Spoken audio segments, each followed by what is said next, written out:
तो hello ji and welcome जी। तो पिछले एपिसोड में हमने देखा कि यो एक दूसरी दुनिया में आ जाता है जिसका नाम लिंगुन एसोसिएशन होता है और वो वहाँ पर अपने दोस्त और शैडो गेम के बारे में पता करने के लिए आया होता है। मगर लिंगुन एसोसिएशन के प्राइम मिनिस्टर उसे कहती है कि हमें ऐसा लगता है कि जैसे शैडो गेम के पीछे तुम्हारे दोस्त शो का ही हाथ है, इसलिए उसे पकड़ने के लिए हमें तुम्हारी मदद चाहिए क्योंकि तुम उसके दोस्त हो और उसे अच्छी तरीके से जानते हो।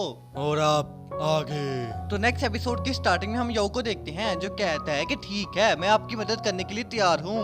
तो प्राइम मिनिस्टर कहता है कि बहुत अच्छे, और फिर वो कहता है कि मैंने सुना है कि यो तुम्हारे अंदर एक डिमोनिक पावर है जो बचपन से है और ऊपर से तुम्हारे अंदर एक एंशिएंट बीस्ट की भी पावर है। तो ये सुनकर यो हैरान हो जाता है और कहता है कि डिमोनिक पावर का तो मुझे पता है पर एंशिएंट बीस्ट की पावर कहाँ से आ गई। मैंने तो अभी तक किसी भी एंशिएंट बीस्ट को देखा भी नहीं है और ना मेरी किसी से फाइट हुई है। मगर तभी अचानक से यो को उस रात वाला सीन याद आता है जब केविन ने अपनी पावर यो के अंदर ट्रांसफर की थी और वो हैरानगी के साथ कहता है कि कहीं केविन तो एंशिएंट बीस्ट नहीं है। तो जीनू कहता है कि हाँ वो एक एंशिएंट बीस्ट है और तभी हम केविन को देखते हैं जो वहीं पर ही मौजूद होता है। तो जीनू कहता है कि केविन तुम्हें इसे पहले ही बता देना चाहिए था कि तुम एक एंशिएंट बीस्ट हो, अभी इसके रंग देखो, इसके तो तोते ही उड़े हुए हैं। तो केविन कहता है कि अच्छा तो क्या तुमने उसे ये बताया कि तुम भी एक एंशिएंट फोक्स फेरी हो। तो केविन की यह बात सुनकर यो और ज्यादा घबरा जाता है। तो फिर प्राइम मिनिस्टर बताते हैं कि यो तुम्हें घबराने की कोई जरूरत नहीं है, ये दोनों सच में एंशिएंट बीस्ट हैं जो भी इंसानी रूप में बैठे हुए हैं। तो फिर यो केविन से कहता है कि अगर तुम एंशिएंट बीस्ट हो तो उस रात तुमने उस ईगल को क्यों नहीं मारा, उसको तो मुझे ही मारना पड़ा। तो केविन बताता है कि मेरी एंशिएंट पावर सील की गई है जिसकी वजह से मैं अपनी पावर का यूज नहीं कर सकता। तो फिर प्राइम मिनिस्टर कहते हैं कि यो मेरे पास तुम्हारे लिए कुछ है और तभी वो उसे एक बैज दिखाते हैं और कहते हैं कि ये बैज तुम्हारे अंदर डिमोनिक पावर को स्टेबलाइज करके कंट्रोल करेगा ताकि तुम आउट ऑफ कंट्रोल ना हो जाओ। और रही बात एंशिएंट पावर की तो वो तुम्हें ट्रेनिंग करके कंट्रोल करनी होगी। तो फिर यो फौरन से उस बैच को अपनी बॉडी के अंदर ट्रांसफर कर लेता है और कहता है कि आप बताएं आखिर क्या प्लान है। तो फिर प्राइम मिनिस्टर उसे एक बंदे की तस्वीर दिखाते हैं और कहते हैं कि इस बंदे पर एली ने अटैक किया था मगर ये बंदा बच गया है। तो भाई लोग अगर आप लोगों को एली का नहीं पता तो मैं आप लोगों को बता दूं कि एली वही पापी गुड़िया है जो सभी लोगों को जान से मार रही है। तो यो कहता है कि एली इसे क्यों मारना चाहती है। तो प्राइम मिनिस्टर कहते हैं कि ये बंदा भी उन लोगों में शामिल है जिन्होंने ऑर्फन हाउस को जलाया था। और फिर वो यो को कहते हैं कि तुम इस बंदे को अपने साथ कहीं पर लेकर जाओगे तो तभी एली मौका पाकर इस पर अटैक करने के लिए आएगी, देन तभी हम उसे पकड़ लेंगे।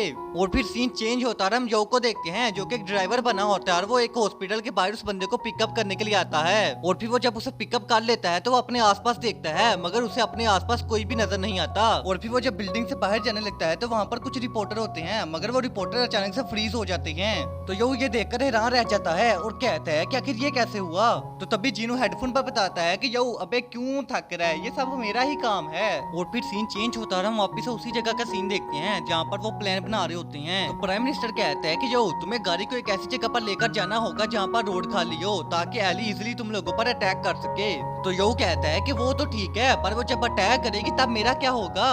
तो प्राइम मिनिस्टर कहते हैं कि तुम अपनी फिक्र ना करो, तुम्हारी फिक्र के लिए हमने जगह जगह लिंगुन सेट के डिसाइपल को तैनात किया है और उनको नॉर्मल लोग बिल्कुल भी नहीं देख सकते। तो फिर यो कहता है कि मुझे गाड़ी चलाते चलाते 4 घंटे हो गए हैं मगर अभी तक एली ने अटैक नहीं किया और अब मैं भी काफी ज्यादा थक गया हूँ। तो तभी पीछे से जुल्लन कहती है कि यहाँ से थोड़ी ही देर एक पेट्रोल पंप है, वहाँ पर जाकर तुम रेस्ट कर सकते हो। तो फिर यो जब युनलैन की आवाज सुनता है तो वो अचानक से गाड़ी को ब्रेक मार देता है और कहता है कि क्या तुम युनलैन हो। तो वो बंदा कहता है कि हाँ मैं युनलैन हूँ और मैंने भेष बदला हुआ है। तो यो कहता है कि फिर वो बंदा कहाँ पर है। तो युनलैन कहती है कि वो अपनी जगह बिल्कुल सेफ है, आखिर हम अपने आखिरी विटनेस को ऐसे कैसे खतरे में डाल सकते थे। तो यो कहता है कि तुम लोगों को मुझे पूरा प्लान बताना चाहिए था वरना अभी मैं कुछ गड़बड़ कर देता तो।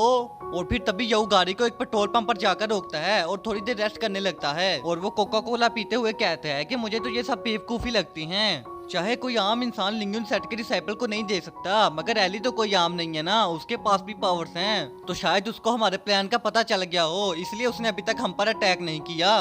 और फिर तभी कोई बंदा पीछे से यो पर अटैक कर देता है और यहीं पर सीन कट हो जाता है।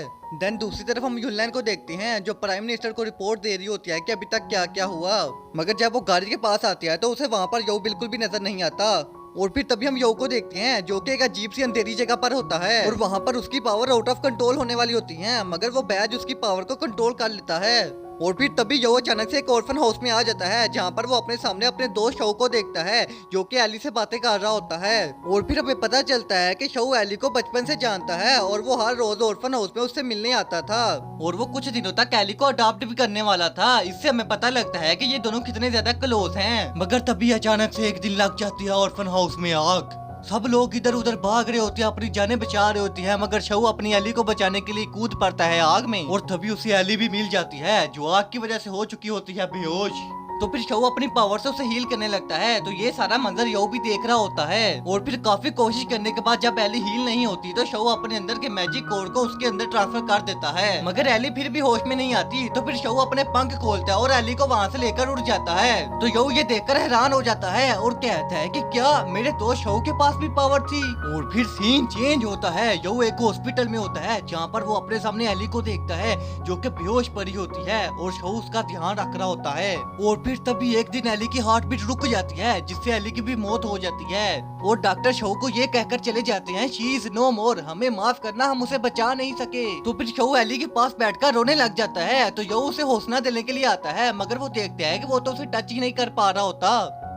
और फिर तभी शो के सामने एक बंदा आता है जिसका नाम शेडो होता है और वो कहता है कि अगर तुम चाहो तो मैं इसे बचा सकता हूँ और वो उसे एक लाइफ सेविंग पिल दिखाता है। तो फिर शो जब वो लाइफ सेविंग पिल देखता है तो वो हैरान रह जाता है। तो शैडो कहता है कि अगर तुम इसे बचाना चाहते हो तो तुम्हें जिंदगी के बदले जिंदगी देनी होगी, एक मौत का सौदा, आत्मा के बदले आत्मा। तो शो कहता है कि मुझे मंजूर है, मैं इसके लिए कुछ भी करने को तैयार हूँ। तो शैडो कहता है कि हा, अब मैं तुम्हारी आधी जिंदगी इसके अंदर ट्रांसफर कर दूंगा। और तभी वो अपनी पावर की मदद से शव की आधी आत्मा को एली के अंदर ट्रांसफर करने लगता है, मगर तभी शव को एहसास हो जाता है कि उसने गलत फैसला ले लिया है। और फिर तभी एली भी जिंदा हो जाती है, मगर जब वो अपनी आंखें खोलती है तो उसकी आईज रेड हो गई होती हैं। तो ये देखकर शव हैरान रह जाता है और वो फौरन से अपनी जेब के अंदर हाथ डाल के अपने मोबाइल पर एक मैसेज सेंड करता है। तो शैडो कहता है कि बच्चे तुमने गलती कर दी है, अब मैं तुम दोनों को अपनी कठपुतली बनाऊंगा। और तभी वो शव की बाकी सोल को भी अपने अंदर ऑब्जर्व कर लेता है। तो फिर हम शव को देखते हैं जिस पर इवल पावर कब्जा कर लेती है, जैसे यो के साथ हुआ था जब उसकी बॉडी के अंदर से सोल निकल गई थी तो वो इवल पावर उस पर कब्जा करने लगी थी। और फिर हम शव को देखते हैं जो कि पूरी तरह एक ईगल बन जाता है। तो यो जब उस ईगल को देखता है तो वो हैरान रह जाता है और कहता है ये तो वही ईगल है जिसे मैंने मारा था। तो ये जानकर उसे बहुत ही बड़ा झटका लगता है और वो कहता है कि नहीं, अपने दोस्त शव को तो मैंने ही मारा है। और तभी वो खुद को कोसने लगता है और रोने लगता है। देन अगेन सीन चेंज होता है और यो अपने सामने एली को देखता है जो उसे कहती है कि तुमने ही अपने दोस्त शव का कत्ल किया है और अब मैं तुम्हें जिंदा नहीं छोड़ूंगी। वो तुमसे इतना प्यार करता था मगर तुमने उसको ही जान से मार दिया। और फिर तभी एली अपनी पावर का यूज करती है और यो को जान से मारने लगती है।